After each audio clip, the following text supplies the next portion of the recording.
Hello, and thank you for joining me today. Coming up in the news, an update on the biggest threat facing GA in the U.S., which is ATC privatization, including a new report that says privatization in the U.K. is not the rosy picture painted by ATC privatization proponents in the U.S. And an FAA industry panel is proposing rule changes that would make it easier for pilots with fewer than 1,500 hours to make it into the right seat of an airliner. And the United Kingdom is pushing voluntary use of ADS-B in their countries, and they have a survey for pilots to fill in regarding ADS-B. After the news, we'll talk about checkride-itis, that feeling of anxiety a student or pilot gets either before or during a check ride, or you might even feel it sometimes if you're just flying with a flight instructor. So we'll talk about 14 ways to help lower your anxiety before a check ride or a line check. Hey, welcome to Aviation News Talk, where we talk about general aviation. I'm Max Trescott, and I'm here to help you with aviation tips and advice to help keep you safe as a pilot or student pilot by sharing my over 40 years of experience as a licensed pilot, author, and the 2008 National Flight Instructor of the Year, when I was selected to represent the 96,000 flight instructors here in the U.S. Now, last week we ditched our usual format and instead focused on Hurricanes Harvey and Irma and the relief efforts, as well as the evacuation of 63 aircraft from Embry-Riddle ahead of Hurricane Irma. If you didn't hear those shows, please check them out. But stick around because the news starts now.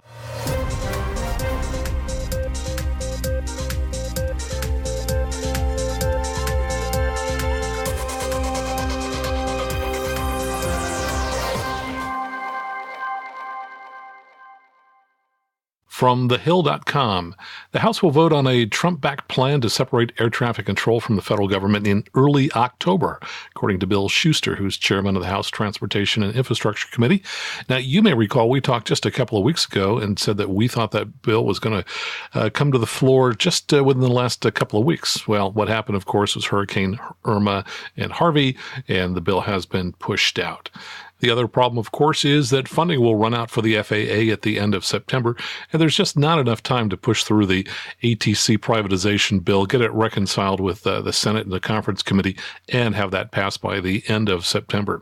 So the plan currently is for a temporary reauthorization bill for the FAA, basically kick the can down the road a few months, and in the intervening time, October, November, they hope to then be able to push through this privatization initiative. There's also an article out at nbaa.org in which they talk about a GAO study, in which they say the GAO report released September 7th concludes that efforts by the FAA to continue modernizing the ATC system have delivered $2.7 billion in benefits to all users of the system and are on budget. The report goes on to state that privatizing ATC could interfere with the work that's well underway to complete development of a next-generation aviation system. And to round out our coverage of privatization from AINonline.com, the Alliance for Aviation Across America, that's AAAA, is pointing to woes encountered by UK air traffic services provider NATS, that's their privatized air traffic control, as a troubling sign of what could happen in the U.S. under a plan to separate ATC from the FAA. And they say, quote, proponents of air traffic control privatization have long claimed that the U.S. should follow the lead of the UK and other countries in terms of privatization, lauding the so-called benefits of privatization in those countries.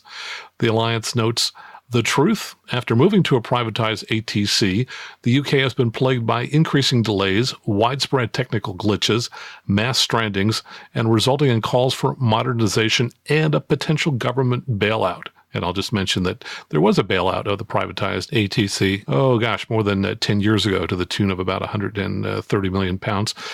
Let's see, this article continues. The Alliance pointed to articles in The Independent, another newspaper, which says NATS is in meltdown, short-staffed, and unable to cope. And they say that in the wake of computer system issues at British Air, they note that the government support will be necessary for a massive modernization that NATS believes will be necessary to keep up with air traffic control. So yes, you heard that right.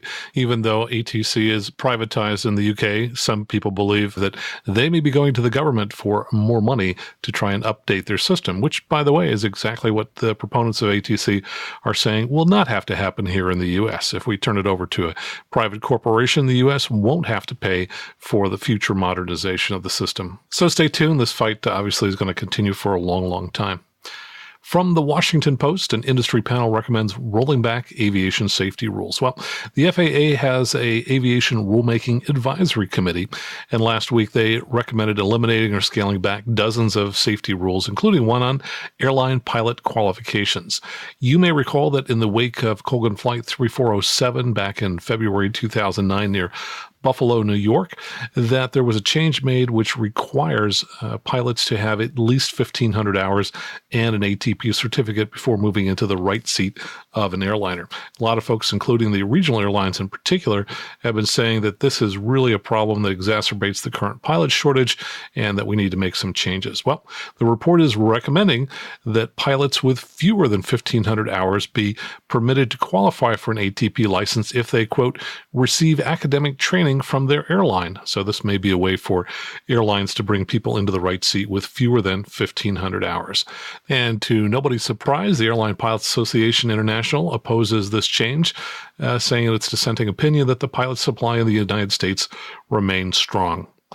And the FAA Aviation Rulemaking Advisory Committee had another recommendation that didn't get nearly the publicity, but I happened to find it while looking at jasonblair.net. Now, Jason is one of our Patreon supporters. I don't know if he's back from his honeymoon yet, but he was getting married. And in it, he says that the committee has proposed that the FAA change longstanding requirements under FAR 61.195 that a CFI must have been a CFI for more than 24 months before they are authorized to train a first-time instructor applicant.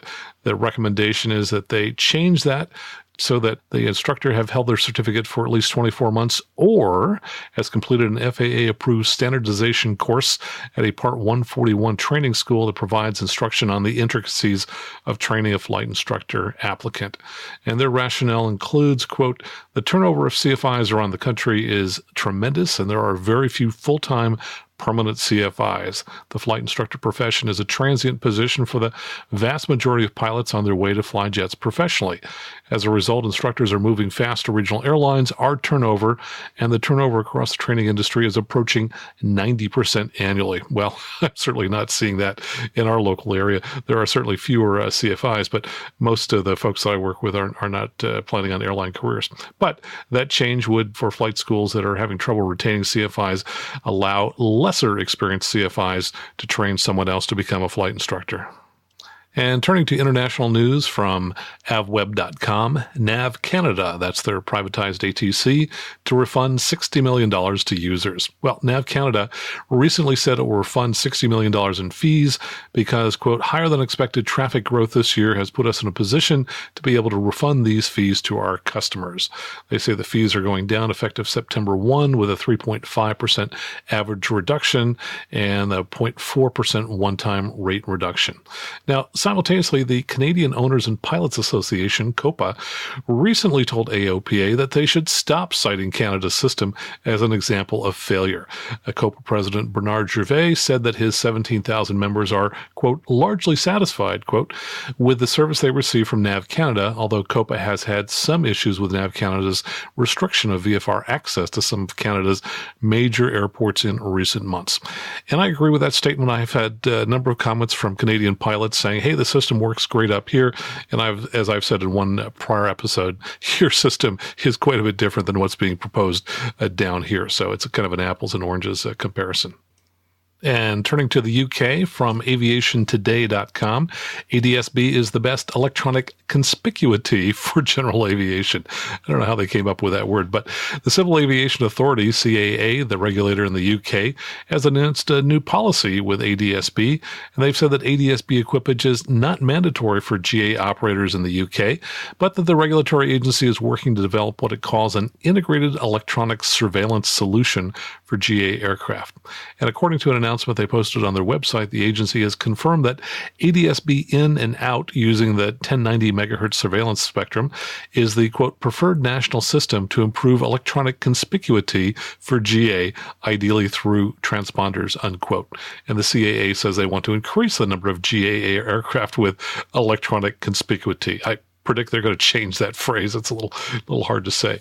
They said they've also launched a survey for GA pilots flying in the UK airspace in an effort to encourage ADS-B uptake by the flying community.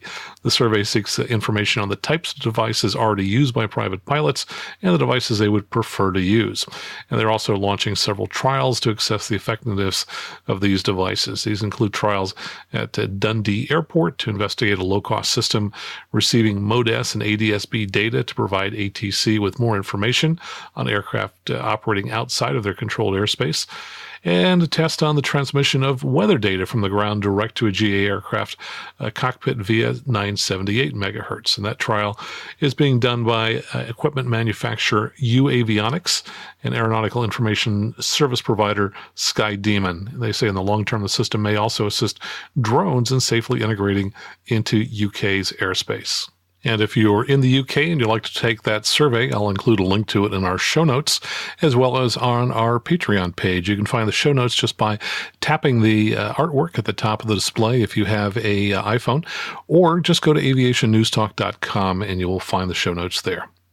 From Seattle comes a story that Seattle Avionics has a low-cost ADS-B receiver they're calling Merlin. Now, you might know Seattle Avionics as the supplier of the FlyQ app, which was originally distributed through AAAA. And that app, by the way, is the one I keep on my phone just to quickly look up traffic pattern altitudes, because it's really, really quick and easy to find it in that particular app, but it's a little harder to find it in some other apps. Anyway, Merlin is priced at $249.99. It's a low-cost portable ADS-B receiver. Unlike one of their previous products, it's fully assembled and tested and calibrated, and includes a manual for setting up the device. You might remember we reported on a product called the Scout, which is sold through a ForeFlight, which was a $199.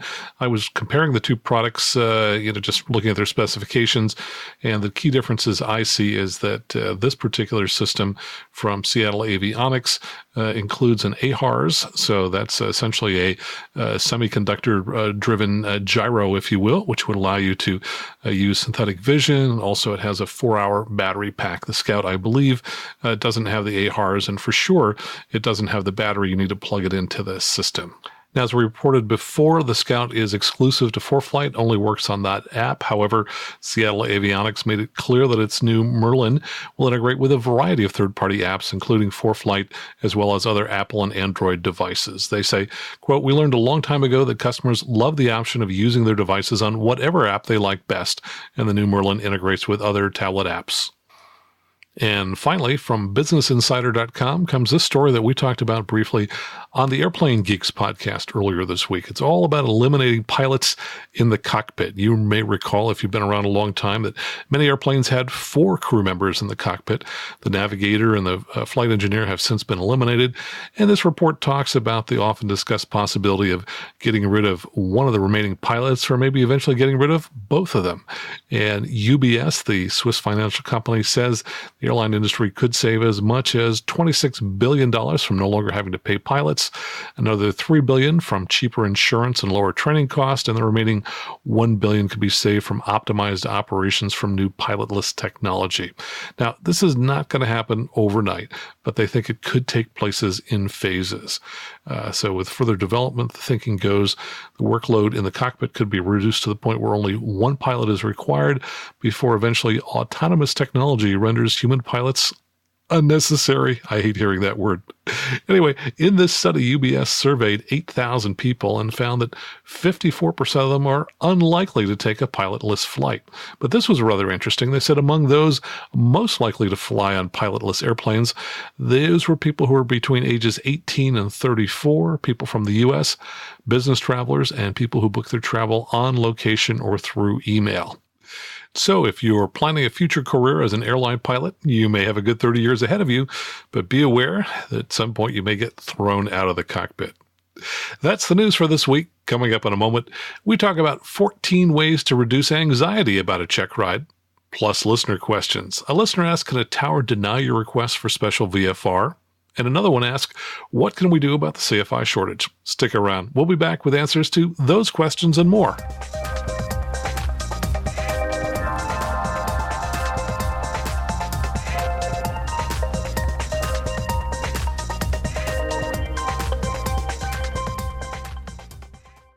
And welcome back. Before talking about checkride-itis and nervousness, let me give you a few quick updates. If you were listening to the Airplane Geeks, you heard me talk about my trip over the Labor Day to New England and Maine. I had great fun visiting the Maine Air Museum at the Bangor, Maine airport, which was the former Dow Air Force Base back in the 50s and 60s. And I had great fun visiting there because my dad worked there. He was a doctor in the Air Force for a couple of years, and I was probably 1 or 2 years old then, and my sister was born there, so it was pretty cool to get a chance to check out Bangor, Maine.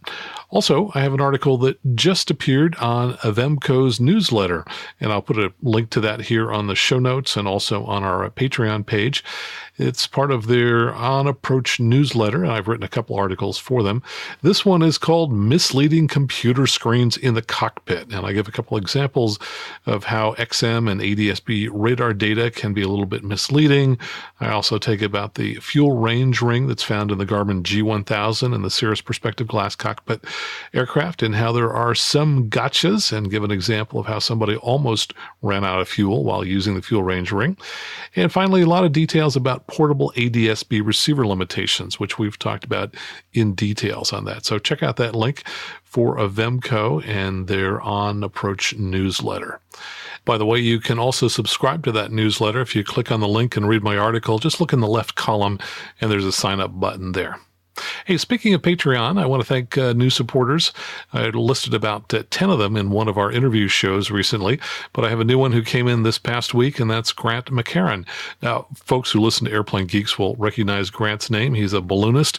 He's also a co-host of the Plane Crazy Down Under podcast from Australia. So I want to thank Grant for becoming a new supporter on Patreon. Speaking of the Patreon page, folks know that while I was traveling over the last couple of weeks, I have been posting some of the news stories that I would have been talking about here directly on that page. So, for example, in addition to the Avemco article that I just posted, I recently posted a quiz on ADS-B, so you can check how well you understand ADS-B. There's a really cool photo of a mobile air traffic control tower that was unloaded last week from a C-17 in St. Thomas as part of the relief effort from Irma because their control tower was wiped out. And there are other articles about hurricane relief with Operation Airdrop and things like that. So you may want to check out the Patreon page. Go to aviationnewstalk.com/awesome.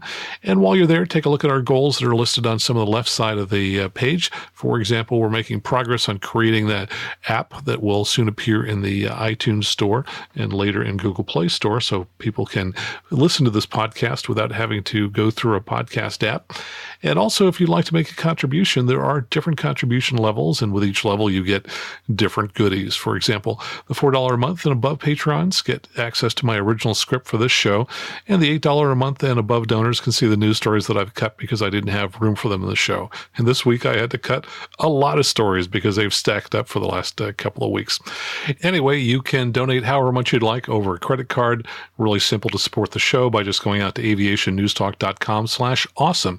And many of the posts out there are free, so even if you don't donate, you're able to see many of the news stories that are posted there. So stick around because in 7 seconds, we'll be back with 14 ways to overcome checkride anxiety.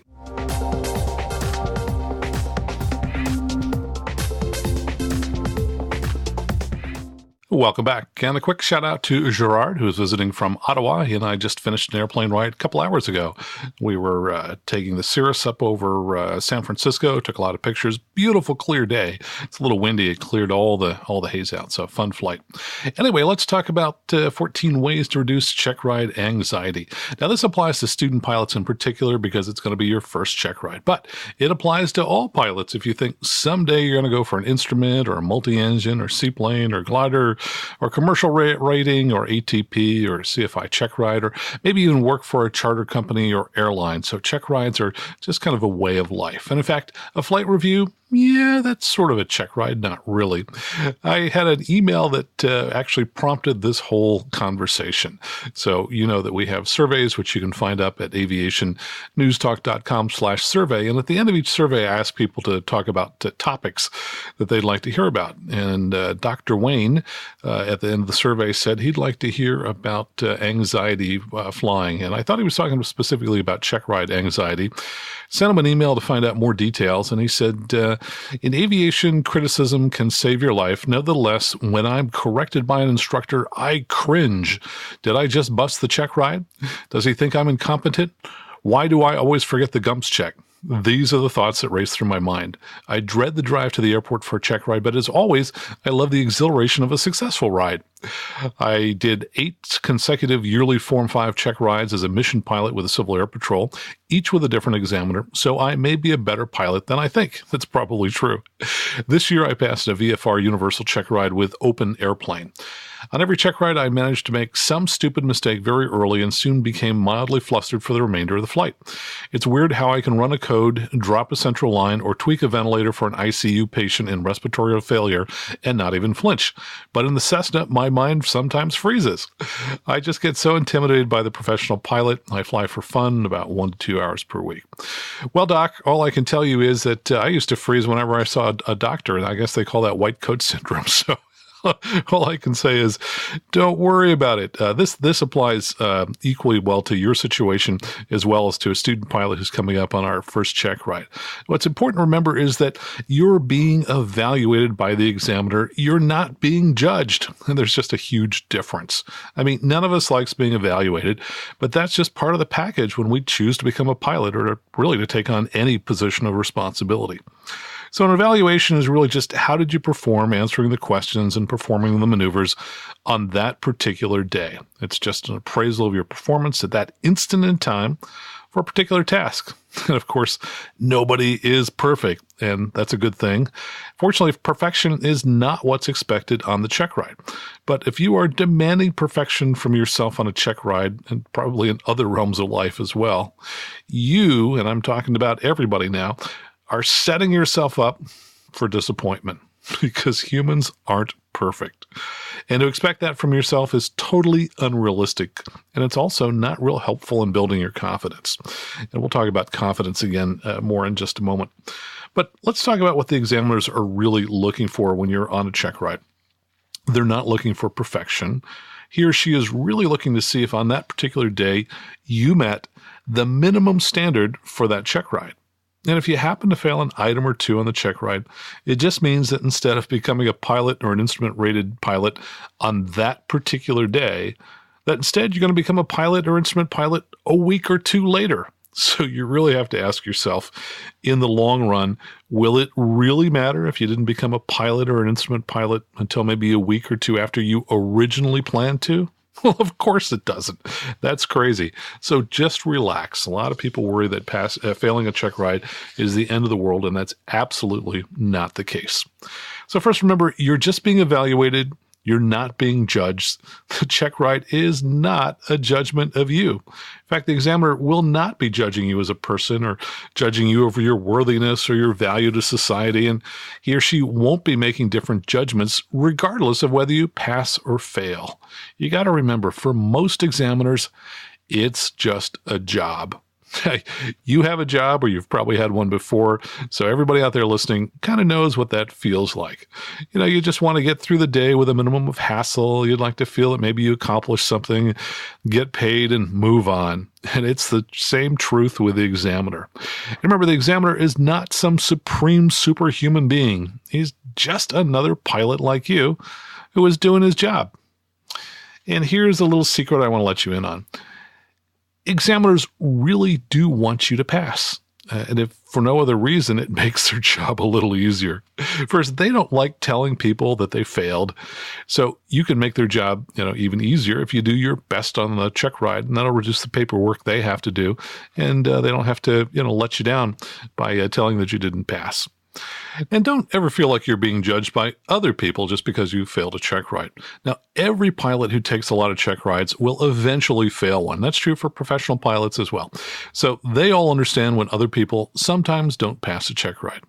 But if you're worried about what others will think of you if you fail a check ride, it could be family or friends or whatever, the solution is really simple. Just don't tell people that you have a check ride scheduled on a particular date. That way, if you don't pass, nobody will know. Instead, don't tell people you have a check ride scheduled until after you pass the check ride. Now, if someone really were to judge you, you got to ask yourself, why do you care? I mean, that other person doesn't truly know you. Nobody made them God and jury. And, if you spend your life trying to please other people all the time or worry about their judgments of you, you're going to be less happy in life. So instead of worrying about what other people think of you or their judgments of you, just be confident in knowing that you're a good person, you've worked hard, you've tried to do your best, and, be someone who treats others with respect. And I know that on your check ride, you will have done the best that you possibly could. So this is kind of just the intro to this. Hopefully we've taken down your anxiety just a notch because you're being evaluated and not being judged. Now, another way to reduce anxiety is by being confident. Now, confident really operates in the realm of the known. That is, when you're going into the check ride, knowing that you are fully prepared, that you've done everything possible, that's going to make you confident and help assure a positive outcome on the check ride. Now, not everything can be known about a check ride in advance, as there's some variability among check rides. And that's where courage comes in. The courage to face some uncertainty, because as much as you might prepare, well, there may be one or two surprises in a check ride. For example, the examiner could come up with some scenario that you're given during the oral that neither you or your instructor just never imagined before. And it may take some thought and some digging through the regulations and a little time for you to formulate an answer. But just have the courage to know that you can bring all of your skills to bear on these novel new scenarios that you may have never encountered before. So going into a check ride, yep, you need some confidence that you're fully prepared, which we'll talk about even more in a moment, and a little courage to handle that small amount of the unexpected that you might not be able to fully prepare for. Now, the next thing to realize is that it's absolutely normal to have some anxiety going into a check ride. And I think a certain amount of anxiety helps because it helps us to, one, take the check ride seriously. Two, it helps us to identify areas where perhaps we're not fully prepared so you can focus on those areas. And three, it keeps you on alert and on your toes and in tune with the situation, both before and during the check ride, so that you can deliver your best performance. So don't worry if you're still a little nervous on the day of the check ride, because that's absolutely normal. Now, examiners in the FAA, they know that. Examiners are actually required to make small talk when they first meet you to try and help you relax and relieve you of some of your anxiety. So after you first meet the examiner and he starts talking about something that's totally unrelated to the check ride, just smile and relax, because you know exactly what he or she is doing. He or she is trying to make you feel more relaxed so that you will perform better. But while a little anxiety may be good, too much anxiety, well, that'll definitely hurt your performance on a check ride and could result in a failure. So if you have really high levels of anxiety before a check ride, try to identify the exact cause of your anxiety and then research some common ways of relieving anxiety, such as medication or deep breathing. For example, you might ask yourself, are you afraid of failure? Or you may be afraid of the additional cost if you don't pass the check ride the first time. Are you concerned about embarrassment or shame if you fail, or fear of rejection? Could it be that you're afraid because you really are unprepared? Or are you afraid that you're being evaluated or judged? Or do you have some fear of crashing? Whatever it is, try and identify the specific fears that you have. And once you've zeroed in on those, just talk with somebody about it. Talk with your instructor or a friend or another pilot or a spouse or a loved one. You'll probably learn that they too all have fears, and they may be able to share with you how they've dealt with their fears in similar situations in the past. Now, whenever I have a client who's overly nervous about a check ride, I tell them about Scott. Now, that really is his real name. He's a nice young man from Canada who I taught to fly during my first few years as a flight instructor. Now, I recognized on day one that Scott was a little bit more nervous than most of the people I had worked with, just, in daily life. But he wasn't so anxious that he couldn't perform the tasks that he needed to do, but he was clearly, I would say, in that kind of upper 10% of nervous flyers that I've ever worked with.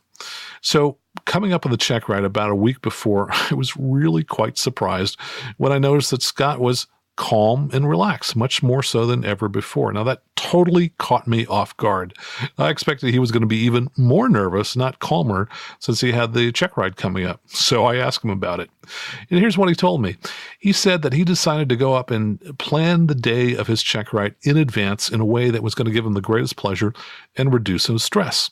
So he already had scheduled himself to go have breakfast at his favorite restaurant. He's going to treat himself to, an enjoyable breakfast at his favorite place. Then he was going to go out to the airport early so that he would have some time just to watch the airplanes land for a while. And by the way, that's great fun. I love doing that. I can see how that would be something that would relax him. And then he would go out and do the pre-flight and then do his check ride. Guess what? He passed. So I have related that story to many, many people because I thought Scott was really brilliant and, really came up with a great strategy for handling his nerves. So if confidence comes from knowing that you're prepared as best you can for a check ride, then you really ought to do everything possible to be prepared. So let's talk about some of those steps. And these are my 14 steps. And you can apply these to any check ride. So first, number one, if possible, meet the examiner ahead of time. That will take away some of the mystery of who this person is. That's when you're going to discover, no, he or she is not a ogre with one eye in the center of their forehead. It's nice to figure that out before you meet the examiner again for the check ride. So get to know them ahead of time if it's just to say hello if possible. Number two, clear the deck for at least a week before the check ride. So first, make sure you don't have any other major commitments going on during that week of your check ride. It's just not a good time to be working on, a major project at work or a remodeling project at home or, the birth of your first child or of any of your children for that matter, or if a family member has a major disability or illness that they're just starting to deal with. These are not good times to schedule a check ride. There's only so much of you to go around. So if you need to, postpone the check ride until you can schedule it during a relatively quiet week. And then ideally, take a couple of days off from work before the check ride so you can do your final preparation. And number three, do whatever it takes to get a decent amount of sleep the night before the check ride. That means getting all of your preparation done long before dinner time on the night before so that you can have a quiet evening, maybe take a nice walk or get a little exercise, take a nice warm shower or soak in the hot tub. Do whatever it takes to relax a little bit, then go to bed an hour or two earlier than you usually do, if at all possible. Number four, make sure you have all of your paperwork in order. There's a nice checklist that you'll find inside the ACS. That's, of course, the guide that you'll use for preparing for your check ride. It tells you everything you need to bring with you on the day of the check ride. Now, take all of those papers, put them in a folder so it's all organized and easy to manage. When the examiner asks you for documents, you can just find them immediately and hand them over. And now this is really important. Make sure all of your endorsements in your logbook are correct. There are lots and lots of these, and having one that's incorrect can stop a check ride dead in its tracks almost before you start. So it's a really good idea to have a second instructor also look over all of your endorsements, and then, if at all possible, email them to your DPE, the examiner, a day or two before the check ride and ask him or her to review them ahead of time. That way you'll have time to get them corrected before the check ride. And make sure the names on all of your documents match. If there's a middle name on your driver's license or your passport, make sure it matches all three names on your medical, your student pilot license, and in the IACRA system that generated your application for the check ride. 5, become intimately familiar with the ACS. For example, in the oral section, know that you will be asked a question about every single line item listed in the oral section of the ACS. Therefore, make sure that you know something about each one of those line items and be particularly knowledgeable about the weather. You'll want to become familiar with some of the more obscure codes used in the METARs and be familiar with all the different types of weather charts that are listed in the ACS. And number 6, use a study guide like ASA's Private Oral Exam Guide. You can find that at asa2fly.com. Use their private oral guide to help you prepare for the oral. Now, you're going to want to know everything in that book if possible, but knowing all those things, that may not be sufficient to passing the oral for the check ride. But it's a really great baseline of the minimum knowledge you should know. Now, here's what I do. Just plan to go through those entire oral guides 2 or 3 times before the check ride. And on the first pass, I like to take a highlighter, a little yellow marker, and I mark everything in there that I'm not sure that I'm going to remember.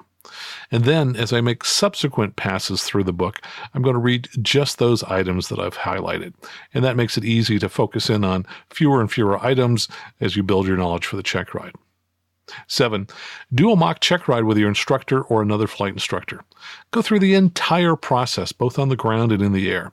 Have them review your endorsements. Have you show them the aircraft maintenance log so that you can prove to them that the aircraft is airworthy. And then answer questions about all the topics in the ACS. Number 8, if there's a gouge available, a report that's been written by someone else about their check ride with the examiner that you're going to, see if you can find it and read it ahead of time. There will almost certainly be some overlap between that student's check ride and yours, and you'll probably learn at least one or two things from reading that ahead of time. Number 9, don't get upset if you make some mistakes on your last flight just before the check ride. You know that you're going to be less likely to make those mistakes on the check ride, so don't worry about it. You basically made mistakes that now won't happen on the check ride. Number 10, prepare for a long day. Bring along a sandwich, a banana, some granola bars, whatever you'd like to have for some quick energy. Because if your oral exam runs long, you'll want to have a quick bite of food to kind of boost up those glucose levels so that you can deliver a better performance when you're flying. Nothing worse to be exhausted after an oral and then have to go flying. So plan ahead, bring some food. Number 11, when you walk in for your check ride, exhibit confidence, but not cockiness. And don't be arrogant. It's an absolute certainty that the DPE knows more about aviation than you do. But do look the DPE straight in the eye, shake his or her hand, and tell him it's a pleasure to meet him or her, and really mean it. They probably don't get that often, and they'd really appreciate it. Now, you're undoubtedly going to learn something from the check ride that will ultimately make you a better and safer pilot. So go into the check ride to show that examiner what you've got, and to be receptive to what you might be able to learn from the DPE. Number 12, know that it's okay to tell a joke. If the DPE asks you what causes lift, you could tell them, hey, my instructor says it's the Bernoulli principle, but my spouse says it's money. And if the DPE has any sense of humor at all, he or she will at least smile and you'll both relax and then get back to business. 13, if you start getting really nervous during the check ride and you feel you're not doing well, just ask for a timeout. Make up some excuse you want to go to the bathroom, and then take that time to do some deep breathing, get centered within yourself, just relax a little before you're ready to come back and continue on with the oral discussion. Number 14, you might want to go into the check ride with just the tiniest bit of indifference or apathy. Not a lot, just a little tiny bit. And that way you'll know that, of course, you're going to do your best on the check ride and you do want to pass and you'll do your best to pass, but you'll also know that your self-worth is not tied up with whether you fail. So remember, in the long run, it won't matter if you pass or fail this particular check ride. So in the unlikely event that you don't pass, come in with a certain attitude of, it's going to be okay. I'm not going to be upset because, I don't care. Yeah, you really do care, but you don't want to get yourself upset about it. So those are the 14 suggestions. And I'll tell you this, if you take lots of check rides, you're going to eventually fail one of them. By my count, I've taken 9 check rides and I finally got my private. No, I'm kidding. It took one check ride to get my private, but I have taken 9 check rides. 3 of them were various flight instructor and certificates. Several of them were for ATP check rides because I have all 4 ATP certificates, one for every airplane category and class. And I've been lucky that of all those 9, I've only failed one of those, and that was my commercial. I got to tell you, I'm not proud to say I was devastated. I was kind of angry. I think I was blaming both my examiner and my flight instructor. And now I'll tell you, I did fail the lazy 8s and something else which I don't remember.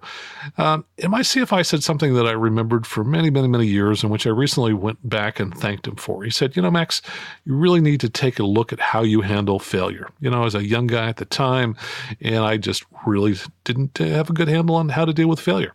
So you need to realize it's absolutely normal to fail some of the time occasionally. Doesn't mean you're a failure as a person. It means you're human. So think in advance about the consequences of failure, and they're pretty small, by the way. If you're a student pilot, it means you'll be a private pilot perhaps a week or 2 later than you thought you would be. Now, a year from now, is that really going to matter?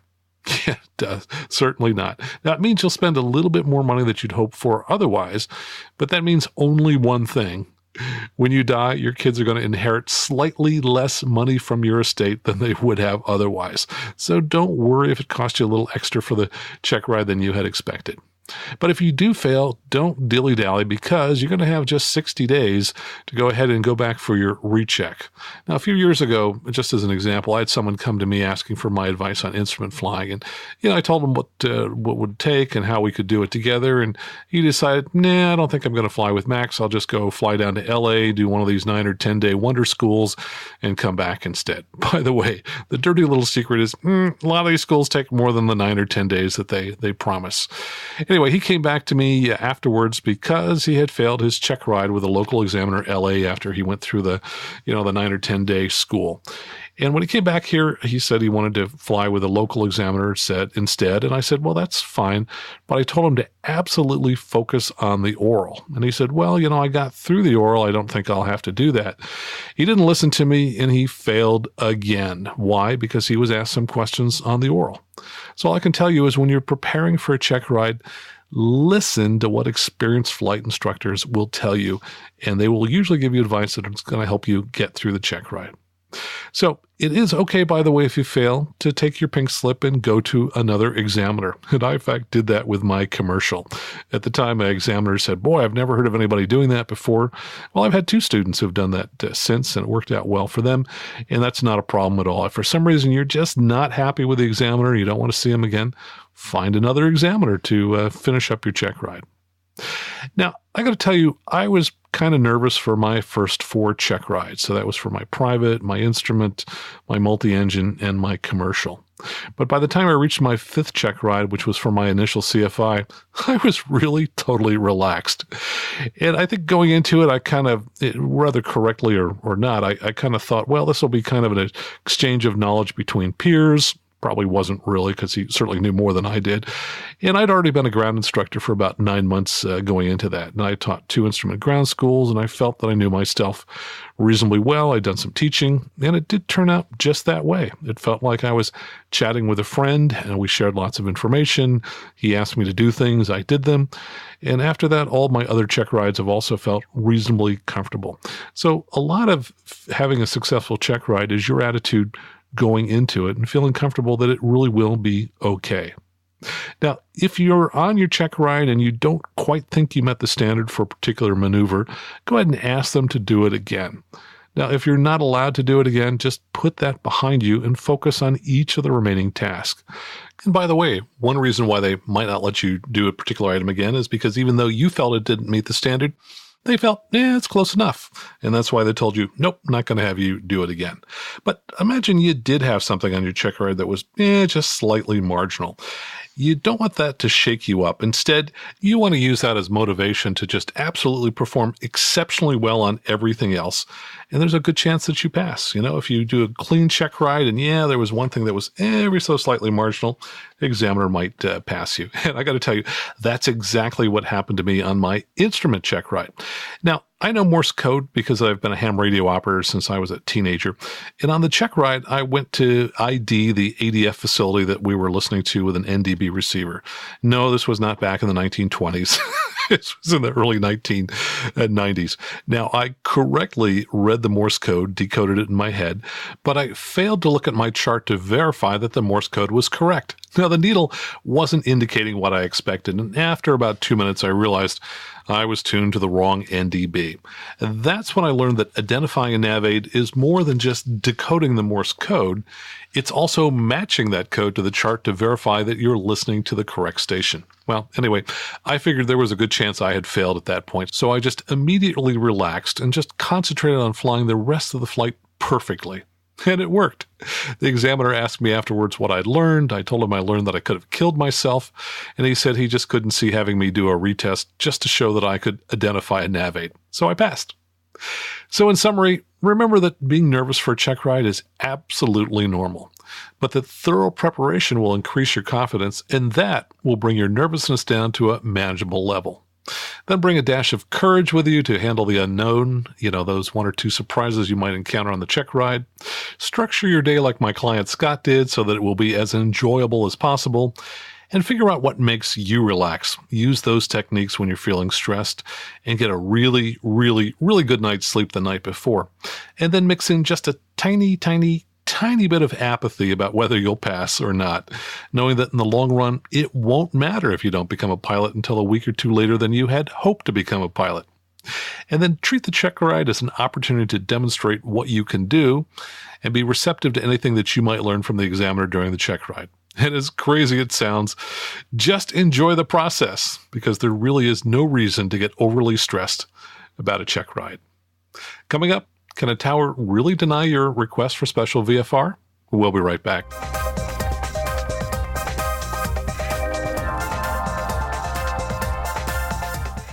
And welcome back. Hey, had a couple iTunes reviews the last week or two, so thanks to Upstate New York 14428. I think that's his zip code. The title of his review was Simply the Best. And another review from Teddy P27. He says he's from Claymont, Delaware, about 8 miles south of where I went to school, back in Swarthmore, Pennsylvania. And let's see, listener Craig sent me a note this morning on Patreon. He said, what I really appreciate about your work is that you don't take too much time to get down to the actual subject. You make listening well worth the time. Your podcast is now at the top of my aviation priority stack. First to listen. Cool. Thanks, Craig. And with that in mind, I'll move along. Here's a note from Todd in Mason City. Todd said, hi, Max. Just wanted to say I've been on the fence for a very long time, but I'm starting ground school tomorrow. Your show and your enthusiasm and advice are a big reason why. So I just wanted to say thank you, to which I say, you're welcome. Way to go, Todd. And here's the email from Hamish, who is in Australia. He says, I've learned a lot of tips from the show on traffic patterns. And I should note, by the way, Hamish and everybody else listening, that when I was talking about non-tower traffic procedures, those are for the United States, and other countries have different procedures. But what he also said was that I think you have found a very significant detail about financing privatization. In Australia, most of the regional and all large airports have been sold to private investors. They don't care about aviation, but have obtained the land to set up shopping and retail businesses on the airport real estate, making millions of dollars. I know in the U.S., non-aviation uses of airports is controlled, but as we know, rules are easily changed when billions of dollars are at stake. He says, I love flying in the USA. The freedom is unsurpassed. GA pilots are treated equally, unlike Australia. And there are so many fantastic places to fly. I hope you can keep it privatization free. Yes, Hamish, I certainly hope that as well, too. Now turning to listener questions, this came from my CFI friend Martin. He asked, can you request special VFR even when the tower is not reporting conditions below VFR? And can the tower deny you special VFR if you request it? Well, I wrote back to him and said, Martin, I was noodling on your question, came up with what I thought was the answer and verified it in the FAA Controller Handbook, which is GAO 7110.65W, great resource. I said, you can definitely request special VFR even when the tower is not reporting conditions below VFR, and that would certainly be advantageous to a pilot who can't maintain VFR minimums. In other words, you're too close to a cloud. Here are the relevant sections. Item B says SVFR operations may be authorized for aircraft operating in or transiting a Class B, Class C, Class D, or Class E surface area when the primary airport is reporting VFR, but the pilot advises that basic VFR cannot be maintained. And as for his second question, whether or not you could be denied special VFR, the only reason I could find explicitly was SVFR flights may be approved only if arriving and departing IFR aircraft are not delayed. So if there's an IFR aircraft coming in, they can certainly deny you a special VFR. But I also said I think it could also be denied in general based on workload, though that's not real explicit.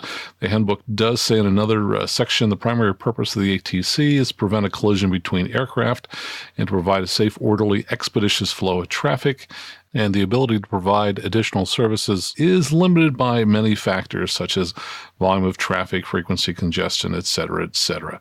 So yeah, if they're too busy, they can certainly turn you down for some things. By the way, some people may be surprised to have just heard a moment ago that you can get special VFR in a Class Echo surface area. So you might ask yourself, where are those found?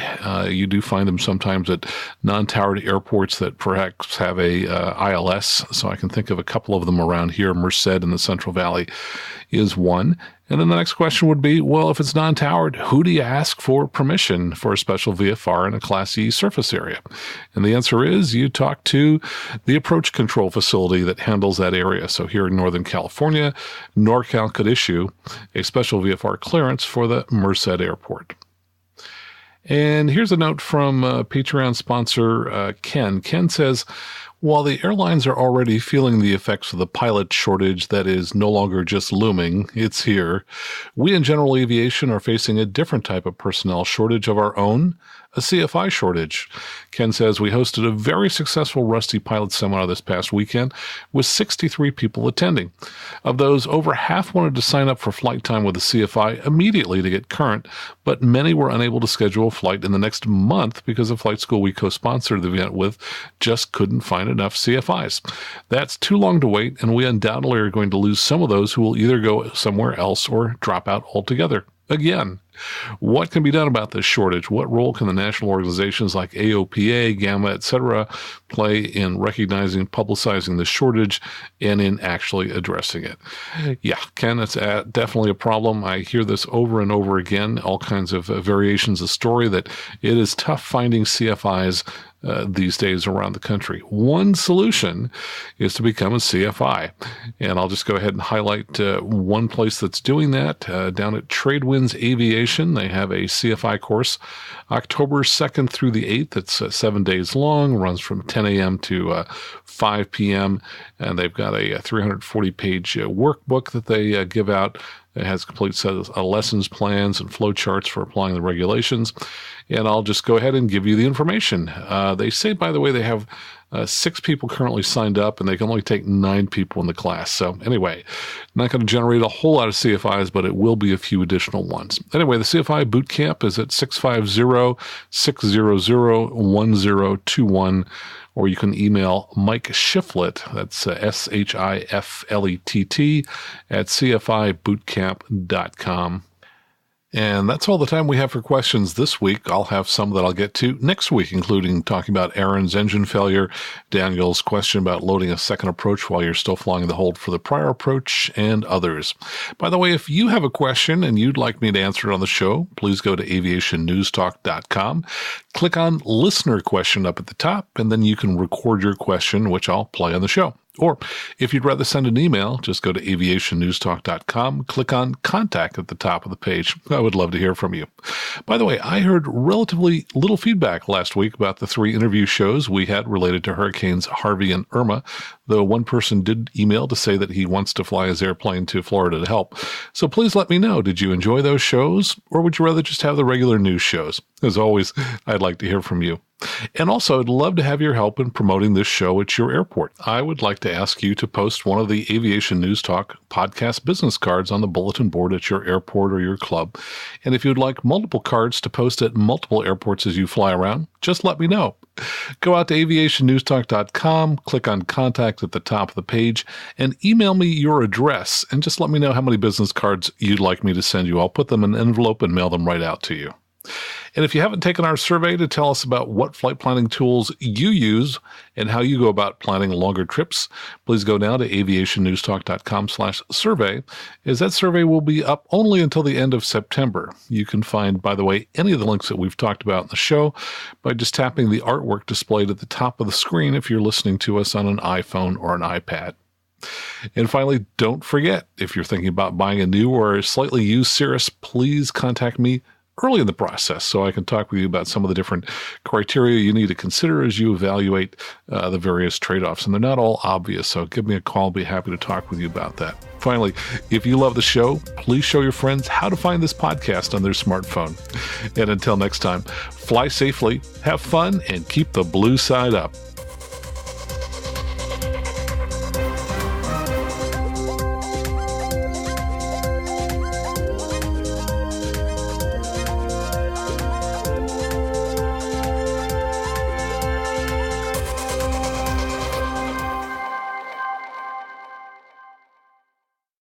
And welcome back. And a quick shout out to Gerard, who is visiting from Ontario. No, from Ottawa.